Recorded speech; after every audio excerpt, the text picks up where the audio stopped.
नमस्कार दोस्तों। History hub 2.0 by Sunil sir के यूट्यूब चैनल पर आप सभी का स्वागत है।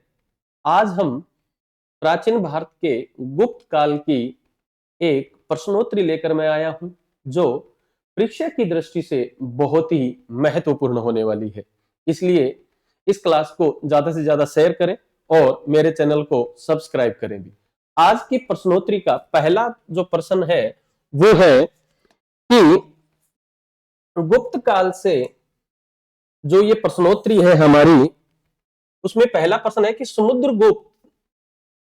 समुद्रगुप्त ने निम्न में से किसके प्रति कन्योपायन की नीति अपनाई?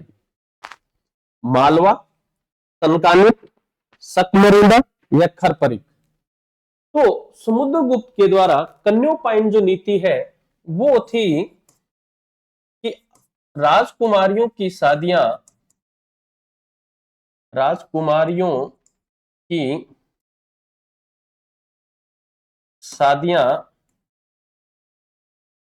विदेशी शासकों के साथ,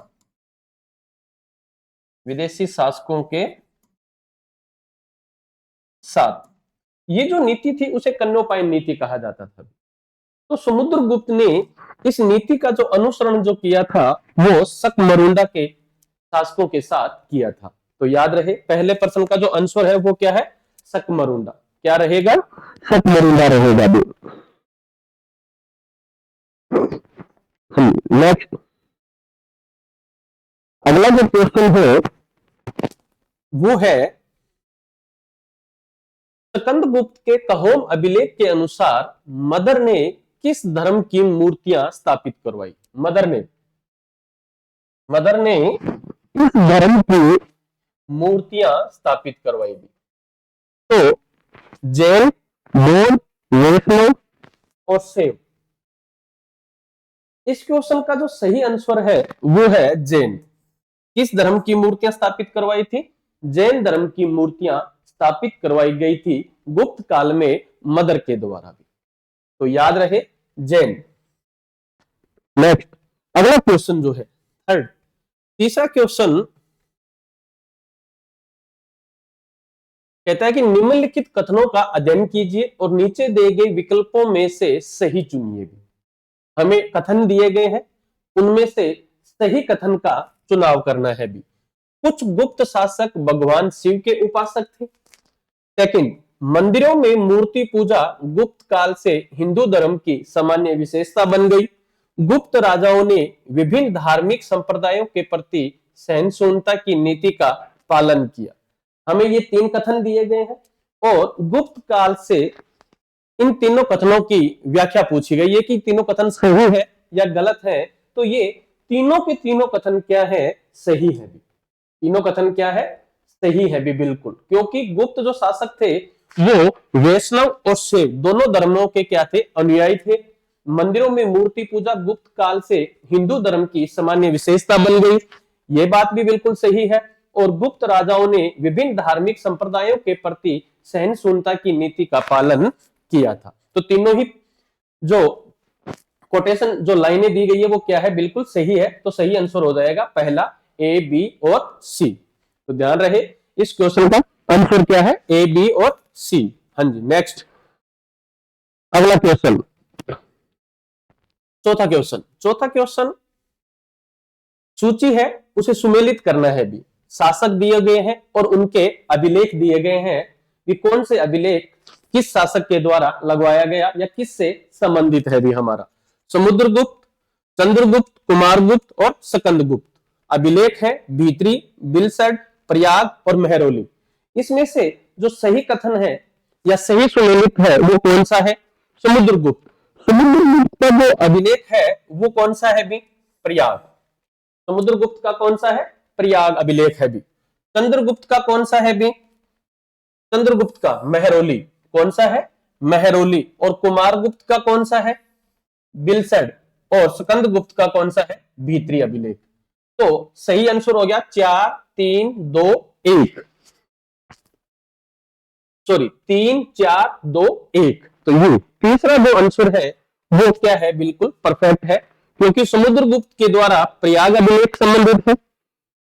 चंद्रगुप्त के द्वारा महरौली का, कुमारगुप्त के द्वारा बिलसड़ का और स्कंदगुप्त के द्वारा भीतरी अभिलेख की हमें क्या है जानकारी मिलती है। तो चौथे क्वेश्चन का जो सही आंसर है वो क्या है? थर्ड, 3 4 2 1।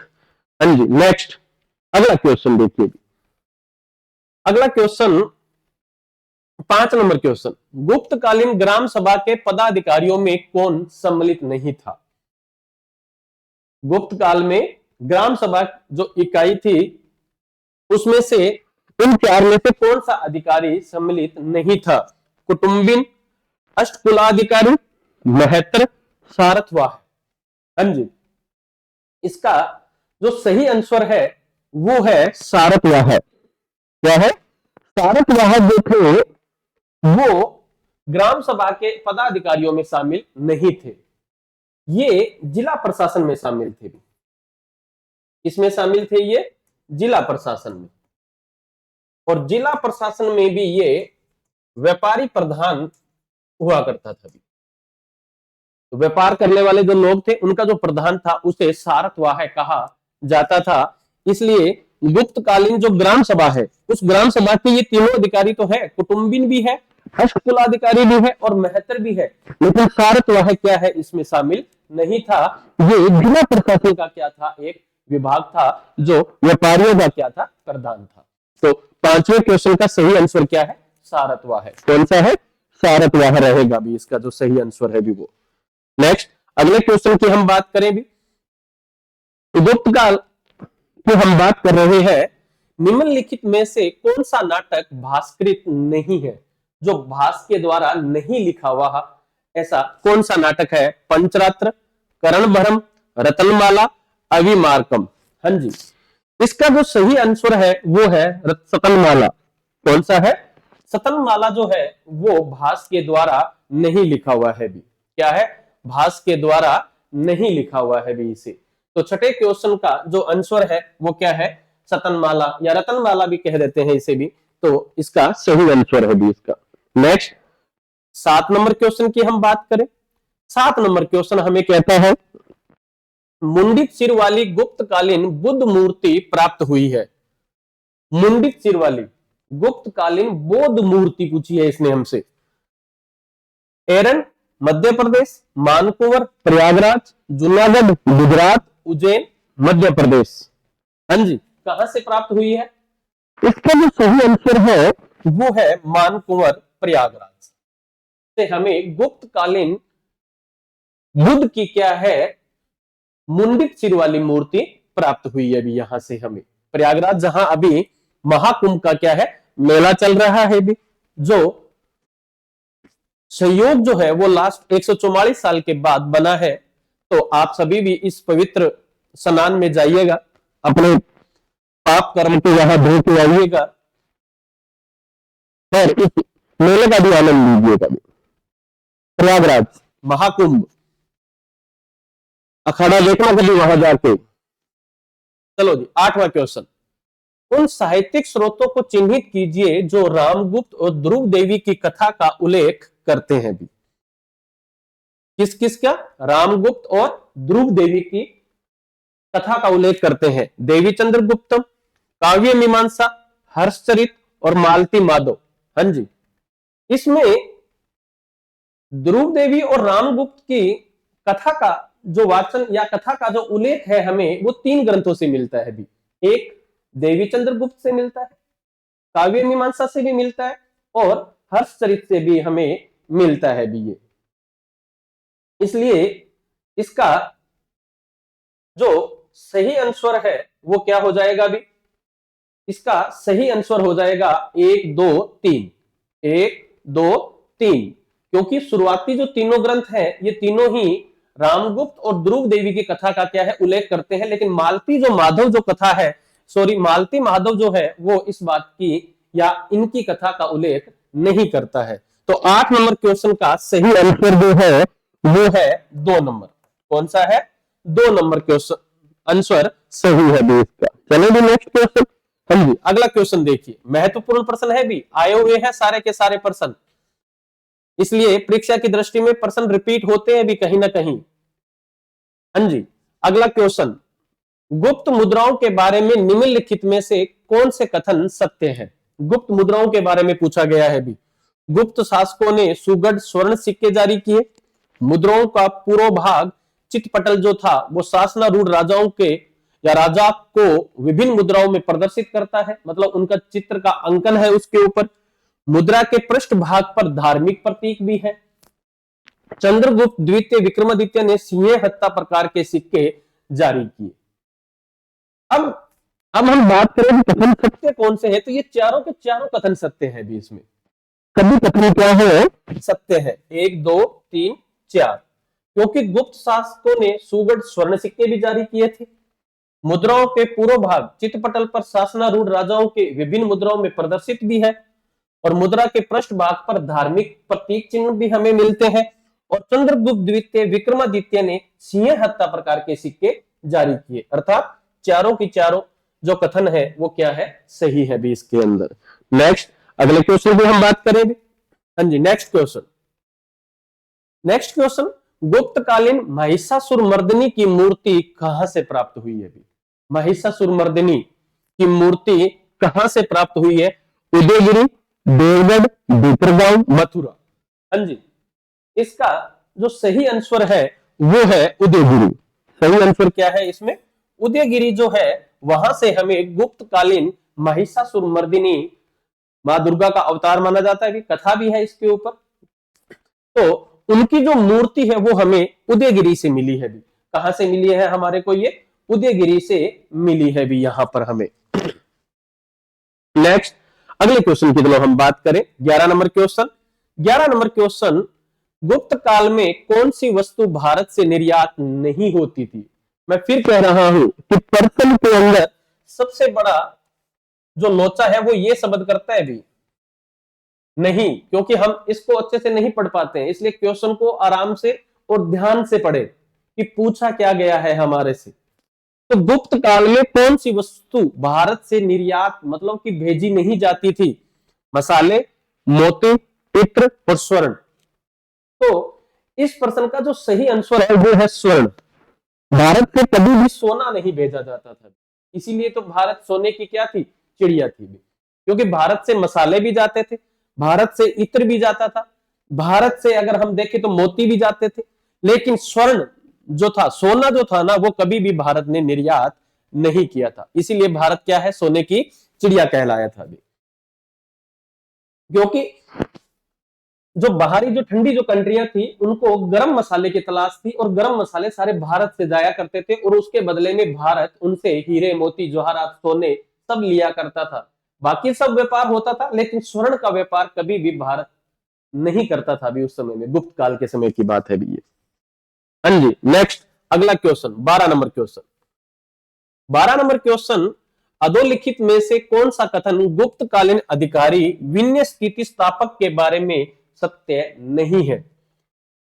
किस अधिकारी की बात हो रही है? विन्य स्थिति स्थापक के बारे में। तो वह धर्म संबंधी मामलों का प्रधान अधिकारी था, वह मंदिरों की देखभाल करता था, वह लोगों के नैतिक आचरण पर दृष्टि रखता था, वह न्याय विभाग का प्रधान अधिकारी था। हाँ जी, इसमें से सही कौन सा है? अगर हम इसमें से सही की बात करें तो 3 पहले वाले क्या है? बिल्कुल सही है। चौथा जो है वह न्याय विभाग का प्रधान अधिकारी था, ये नहीं है भी इसमें।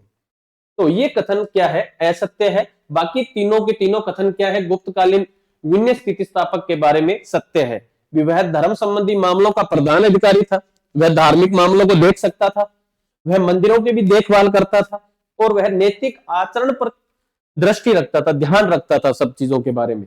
लेकिन वह न्याय विभाग का क्या नहीं था? अधिकारी नहीं था, प्रधान नहीं था भी। हाँ जी, तो सही answer 4 number. Next question 13 number question, निम्न में से कौन सा युग्मक राज्य और राजा सही सुमेलित नहीं है? इसमें से एक तरफ राजा है और एक तरफ उनके राज्य दिए गए हैं, तो वो कह रहे हैं कि कौन सा ऐसा है जो असुमेलित है? इसमें से हमें बताना है। कांची, वेंगी, पालक और अवमुक्त। तो कांची का है विष्णुगोप, वेंगी का है कुबेर, पालक का उग्रसेन और अवमुक्त का है नीलराज। कौन है? नीलराज। तो इसमें जो सही जो सुमेलित नहीं है वो है वेंगी वाला, क्योंकि वेंगी का कुबेर नहीं है भी। वेंगी में चालुक्य शासक थे भी, और कुलोत्तुंग या राजेंद्र द्वितीय के नाम से हम पढ़ते हैं, जो इसमें सही है। तो कुबेर क्या है, गलत है, कुबेर यहाँ का राजा नहीं था। बाकी तीनों क्या है, सही है। कांची का विष्णु गोपी है, पलक का उग्रसेनी है, और अवमुक्त का नीलराज ही है। तो वेंगी कुबेर ये जो है वो क्या है, सुमेलित नहीं है भी इस क्वेश्चन के अंदर। हाँ जी, next 14 number question. 14 number question सूची है भी फिर जो सुमेलित करनी है हमें। एक तरफ कवि या विद्वानों के नाम है, दूसरी तरफ उनके विभाग या उनके बुक्स या उनका जो क्षेत्र है वो बताया गया है हमें। कालिदास, वराहमिहिर, चरक और भास्कर। दूसरी तरफ है चिकित्सा, नाटक व कविता, ज्योतिष शास्त्र और गणित। हमें बताना है इसमें से नाटक या कविता का क्षेत्र किसके पास था, चिकित्सा के अधिकारी कौन था, ज्योतिष शास्त्र कौन था और गणितज्ञ कौन था। तो कालिदास जो है ना वो क्या था, नाटक व कविता का रचयिता था भी वो। तो वराहमिहिर जो है ना वो ज्योतिष शास्त्र था भी। वो क्या था, ज्योतिष शास्त्र में शास्त्र का ज्ञाता था। चरक चिकित्सक अधिकारी था भी, और भास्कर गणितज्ञ था भी। तो इस हिसाब से अगर हम देखें तो 2 3 1 4 2 3 1 4 अर्थात तीसरा जो आंसर है वो इस प्रश्न के अनुसार सही रहेगा हमारा भी मैच। ये 4 यहां है भी, ठीक है। तो कालिदास नाटक व कविता, जिसे रघुवंश, ऋतुसंहार, मेघदूत, अभिज्ञान शकुंतलम सब नाटक जो लिखे थे। वराहमिहिर ज्योतिष शास्त्र का ज्ञाता था, चरक चिकित्सा का ज्ञाता था, और भास्कर गणित के अंदर हमें पढ़ने को मिलता है भी। तो सही आंसर क्या है, 3 नंबर, 2 3 1 4 2 3 1 4 3 नंबर प्रश्न आंसर जो है वो सही है 14 नंबर क्वेश्चन का। 15 नंबर क्वेश्चन हमें 15 नंबर क्वेश्चन, गुप्तकालीन स्वर्ण सिक्कों का सबसे बड़ा ढेर मुद्रा भांड राजस्थान के किस स्थान से प्राप्त हुआ है। यह प्रश्न राजस्थान हिस्ट्री में भी रिपीट होता है कहीं ना कहीं, और इंडियन हिस्ट्री के अंदर भी क्या है ये रिपीट होता है भी। तो स्वर्ण सिक्कों का सबसे बड़ा ढेर जो मुद्रा भांड है वो हमें कहां से मिला है, बेराट, बूंदी, बयाना, बागोर। हाँ जी, तो इसका सही आंसर है बयाना। सही आंसर है बयाना। तो बयाना से हमें गुप्तकालीन स्वर्ण सिक्कों का सबसे बड़ा क्या है, एक ढेर या मुद्रा भांड से भरा हुआ एक कलश हमें प्राप्त हुआ है। तो 15 नंबर क्वेश्चन का सही आंसर जो है वो क्या है, बयाना। क्या है, बयाना है भी इसका। हाँ जी, नेक्स्ट अगले क्वेश्चन की हम बात करें, 16 नंबर क्वेश्चन। 16 नंबर क्वेश्चन कि आर्यभट्ट के विषय में दिए गए निम्नलिखित कथनों के बारे में विचार कीजिए। आर्यभट्ट के विषय में दिए गए, वह पहला खगोल शास्त्री था जिसने ग्रहण की वैज्ञानिक व्याख्या दी। पृथ्वी अपनी धुरी पर घूमती है, यह खोजने वाला भी वह पहला था। उसने 1 वर्ष की अवधि का अत्यंत ही सटीक आंकलन दिया। उसने पाई का भी बहुत सही मान दिया। उपयुक्त में से सही कथन है। हमें 4 कथन दिए गए हैं और इसमें से बताने हैं कि सही कौन से हैं। तो सही कथन की अगर हम बात करें तो ये चारों ही कथन सही है भी। किसको लेके, आर्यभट्ट को लेके। क्यों, क्योंकि वह पहला खगोल शास्त्री था जिसने ग्रहण की वैज्ञानिक व्याख्या दी। पृथ्वी अपनी धुरी पर घूमती है यह बताने वाला भी वह पहला व्यक्ति था। उसने 1 वर्ष की अवधि का अत्यंत सटीक 366 दिन है, लेकिन इन्होंने 365.25 जो है आंकलन करके बताया हमें, और पाई का भी मान दिया। तो अर्थात 1 2 3 4 ये सारे क्या है इसके अंदर परफेक्ट है भी यहां पर एकदम।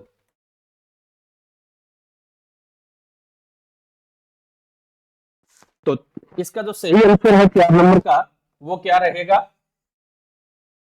4 नंबर, 1 2 3 4 चारों ही कथन क्या है, सही है भी इसके अनुसार। चलिए next question, 17 number question. 17 number question फिर सूची का मिलान है भी, सुमेलित करने हैं हमारे को। एक तरफ नाम है, दूसरी तरफ उनके ग्रंथ देकर पूछा गया है। तो भास, भट्टी, भामह और भारवी। इधर है क्रियातार्जुनीयम, काव्य अलंकार, रावणवध और मध्य वियोग। तो भास जो है उसने मध्य वियोग है भी इसमें, सॉरी मध्य वियोग व्यायोग। भट्टी, भट्टी का क्या है भाई, रावणवध। और बामह का काव्य अलंकार और भारवी का किरातार्जुनीय। अर्थात 4 3 2 1, 4 3 2 1। तीसरा जो आंसर है वो क्या है, बिल्कुल इसके लिए परफेक्ट रहेगा भी। तो इसमें सूची में सुमेलित में अगर हम देखें तो भास, मध्य व्यायोग, भट्टी, रावणवध, बामह काव्य अलंकार और भारवी किरातार्जुनीयम, ये चीज क्या है सुमेलित करके हमें बतानी थी। तो सही आंसर है 4 3 2 1। हाँ जी, नेक्स्ट अगला क्वेश्चन देखते हैं अभी हम। हाँ जी, 18 नंबर क्वेश्चन। 18 नंबर क्वेश्चन है कि निम्नलिखित में से किस शासक के साथ समुद्रगुप्त ने ग्रहण मोक्ष अनुग्रह की नीति का अनुसरण किया। क्योंकि समुद्रगुप्त ने ग्रहण मोक्ष ग्रह की नीति का अनुसरण दक्षिणी भारत के साथ या दक्षिणी साइड के जो शासक थे उनके साथ किया था। उत्तर भारत के साथ तो प्रसोदभरण नाम की नीति का अनुसरण किया, अर्थात जड़ से उखाड़ फेंको। लेकिन इनके साथ फिर भी थोड़ा भाईचारा बना के रखा था। तो मतिल, रुद्रदेव, अच्युत, उग्रसेन। तो ग्रहण मोक्षा अनुग्रह की नीति का जो अनुसरण है जो समुद्रगुप्त ने वो उग्रसेन के साथ किया। इस नीति का अनुसरण किसके साथ किया था, उग्रसेन के साथ किया था। तो समुद्रगुप्त ने ग्रहण मोक्ष अनुग्रह की नीति का अनुसरण उग्रसेन के साथ किया। तो 18 नंबर क्वेश्चन का सही आंसर है 4 नंबर। कौन सा है, 4 नंबर रहेगा भी इसका। 19 नंबर क्वेश्चन। 19 नंबर क्वेश्चन कहता है कि निम्नलिखित में से कौन सा ग्रंथ वराहमिहिर रचित नहीं है, जो वराहमिहिर के द्वारा नहीं लिखा हुआ है। पंच सिद्धांतिका, 10 गीतिका सूत्र, बृहद विवाह पटल और बृहद जातक। हाँ जी, कौन सा नहीं लिखा हुआ वराहमिहिर के द्वारा। अगर इस ग्रंथों की बात करें तो 10 गीतिका सूत्र जो है ना वो वराहमिहिर का नहीं है।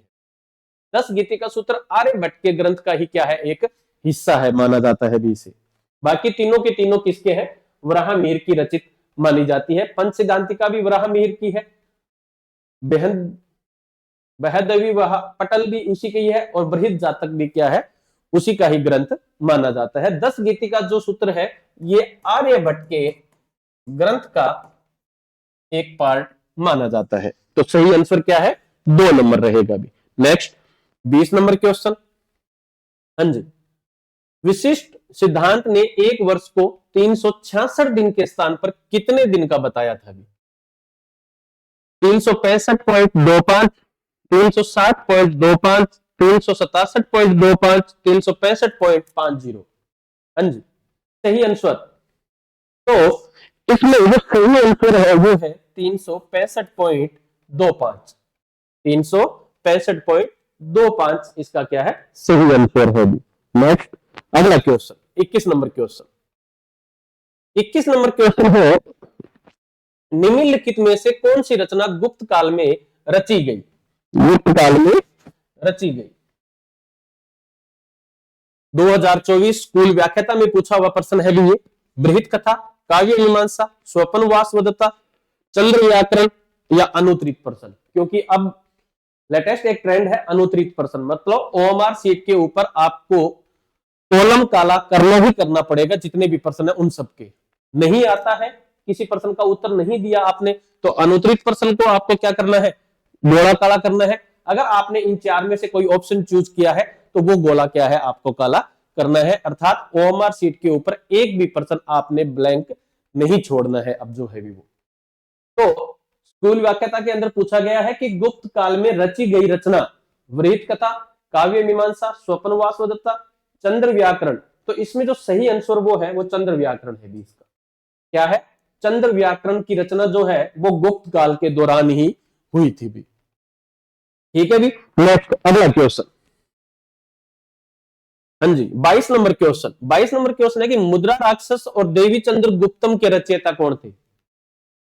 मुद्रा राक्षस और देवी चंद्र गुप्तम के रचयिता कौन थे। सुदृढ़, कालिदास, वसुबंधु या विशाखदत्त? बहुत इजी प्रश्न है भी ये तो इसका जो सही आंसर है वो है विशाखदत्त। कौन है भी? विशाखदत्त है। विशाखदत्त के द्वारा मुद्रा राक्षस और देवी चंद्र गुप्तम की कहानी या नाटक की क्या है रचना की गई थी भी इसमें। हाँ जी, नेक्स्ट अगला question 23 number question. 23 number question कहता है कि निम्न में से कौन सी रचना कालिदास की नहीं है? ये तो और भी इजी है भी। ऋतुसंहार, रघुवंश, मृच्छकटिकम, मेघदूत। हाँ जी, तो कौन सी नहीं है इसमें? मृच्छकटिकम जो है ना ये कालिदास की नहीं है। रघुवंश भी कालिदास की है, ऋतुसंहार भी है, मेघदूत भी है, अभिज्ञान शकुंतलम भी है, ये सब कालिदास की है। लेकिन मृच्छकटिकम जो है ना ये शूद्रक की है भी। ये जो है किसकी है बुक? शूद्रक की है, मिट्टी की बैलगाड़ी जो है भी वो। तो ध्यान रहे 23 नंबर क्वेश्चन जो है उसका सही आंसर जो है मृच्छकटिकम जो है वो कालिदास की रचना नहीं है, ये किसकी है? शूद्रक की है भी। किसकी है? शूद्रक की है। Next 24 number question. गुप्त काल का निम्नलिखित में से कौन सा मंदिर मध्य प्रदेश में अवस्थित नहीं है? अधिकतर एग्जाम्स में इसके आंसर जो है ना उनमें से कहीं ना कहीं प्रश्न पूछा ही जाता है। चाहे वो दशावतार मंदिर पूछ ले, बुमरा का शिव मंदिर पूछ ले, नचरा कोठारा पूछ ले, या आपसे टिगुआ पूछ ले, देवगढ़ पूछ ले, कोई भी पूछ ले, गुप्त काल के मंदिरों को लेकर एक क्वेश्चन 100% आता ही आता है भी। इसलिए इन टॉपिक को हम कभी क्लास में लेकर आएंगे, विशेष मंदिरों के ऊपर एक क्लास करेंगे अपनी छोटी, और उसमें आपको बताएंगे कि कौन कौन से मंदिर इंपॉर्टेंट है और उन्हें हम याद करने की भी क्या है क्लास के दौरान ही कोशिश करेंगे उसी समय में। तो गुप्त काल का निम्नलिखित में से कौन सा मंदिर मध्य प्रदेश में अवस्थित नहीं है? बुमरा का शिव मंदिर, नचना कुठार का पार्वती मंदिर, टिगुआ का विष्णु मंदिर और देवगढ़ का दशावतार मंदिर। बुमरा का जो शिव मंदिर है ये भी कहां है? एमपी में है। ठीक है, अजयगढ़ नाम की एक जगह है उनके पास है। नचना कुठार का पार्वती मंदिर ये भी एमपी में है भी, सतना के पास का। टिगुआ का विष्णु मंदिर जबलपुर एमपी के। लेकिन जो देवगढ़ दशावतार का मंदिर है ना ये ललितपुर यूपी, ये यहां पड़ता है। इसलिए इस क्वेश्चन के अनुसार जो सही आंसर है वो क्या है? 4 नंबर है। देवगढ़ का दशावतार मंदिर है वो मध्य प्रदेश से क्या है? बाहर है। बाकी तीनों के तीनों क्या है? मध्य प्रदेश में ही अवस्थित माने जाते हैं भी। तो देवगढ़ का दशावतार मंदिर है वो कहां है? ललितपुर यूपी में है। ये आपके जबलपुर एमपी आ गया, ये सतना एमपी का हो गया और ये अजयगढ़ एमपी। तो ये तीनों ही क्या है? मध्य प्रदेश के हैं। लेकिन देवगढ़ का दशावतार मंदिर है वो कहां का है? यूपी का है। तो सही आंसर क्या रहेगा? 4 नंबर रहेगा। नेक्स्ट अगला क्वेश्चन, हाँ जी 25 नंबर क्वेश्चन। निम्नलिखित में से कौन सा ग्रंथ गुप्त काल में रचा गया? देख लो फिर प्रश्न आ गया, थोड़ी देर पहले भी पूछा था, अब वापस से पूछा गया है कि गुप्त काल के दौरान कौन से ग्रंथ की रचना हुई? पहले वाले के अंदर तो चंद्र व्याकरण था, अब हम बात करते हैं तो बृहत कथा, बृहत कथा, काव्य मीमांसा, अमरकोश, स्वपनवास दत्ता। हाँ जी, सही आंसर क्या रहेगा? जिसकी रचना गुप्त काल में हुई है तो सही आंसर है अमरकोश। अमरकोश की रचना गुप्त काल के दौरान ही हुई थी, जिसे संस्कृत का विश्वकोश कहा जाता है, जिसे संस्कृत का विश्वकोश कहा जाता है। तो 25 नंबर क्वेश्चन का सही आंसर क्या है? 3 नंबर रहेगा भी हमारे। नेक्स्ट अगला क्वेश्चन, हाँ जी, निम्नलिखित में से कौन सी संस्कृत रचना गुप्त काल में नहीं रची गई? गुप्त काल में नहीं रची गई। कामसूत्र, कामंदक लिपिसार, विक्रमांक देवचरित, ऋतुसंहार। इन 4 ग्रंथों में से किसकी रचना गुप्त काल में नहीं हुई? हाँ जी बताइए भी। तो सही आंसर जो है वो है विक्रमांक देवचरित। ये जो ग्रंथ है ना ये गुप्त काल के दौरान नहीं लिखा हुआ, बाकी तीनों के तीनों ग्रंथ की रचना जो है वो गुप्त काल के दौरान ही हुई थी। तो देख लो, एक तो इससे पहले अमरकोश हमने पढ़ा, चंद्र व्याकरण को पढ़ा और 3 ये 5 ग्रंथ हो गए हैं गुप्त काल के दौरान याद करने के लिए। फिर इसी में से ही किसी न किसी को रिपीट करके पूछ लिया जाएगा कि गुप्त काल के दौरान किस ग्रंथ की रचना हुई है, तो याद कर लो भी साथ के साथ इनको भी। तो 26 नंबर जो क्वेश्चन है उसका जो सही आंसर है वो है विक्रमादेव चरित जो है ये ग्रंथ की रचना गुप्त काल में नहीं हुई है, बाकी तीनों की रचना क्या है गुप्त काल के दौरान हुई है भी। नेक्स्ट, हाँ जी, निम्नलिखित में से कौन सा युग्मक सही नहीं है, जो सुमेलित नहीं है आपस में भी? विशाखदत्त, देवीचंद्र गुप्तम, थोड़ी देर पहले ही हमने पढ़ा, आर्यभट्ट, लघु जातक, पाल काव्य, हस्त्यारुवेद, वराह मिहिर, पंच सिद्धांत। कौन सा सुमेलित नहीं है इसमें? अगर सुमेलित की बात करें या युग्मक सही नहीं है वो है आर्यभट्ट। आर्यभट्ट लघु जातक जो है ना ये सही नहीं है, बाकी तीनों के तीनों क्या है सही माने जाते हैं भी। तो 27 नंबर क्वेश्चन का सही आंसर जो है वो है 2, आर्यभट्ट की लघु जातक जो है वो सही नहीं है भी। नेक्स्ट, चलिए, तो आज की इस प्रश्नोत्तरी के 27 प्रश्न हमने किए हैं, कैसे लगे कमेंट करके जरूर बताइएगा, और मेरे चैनल को ज्यादा से ज्यादा सब्सक्राइब करें और शेयर भी करें और लाइक करना भी न भूलें। धन्यवाद, जय श्री राम।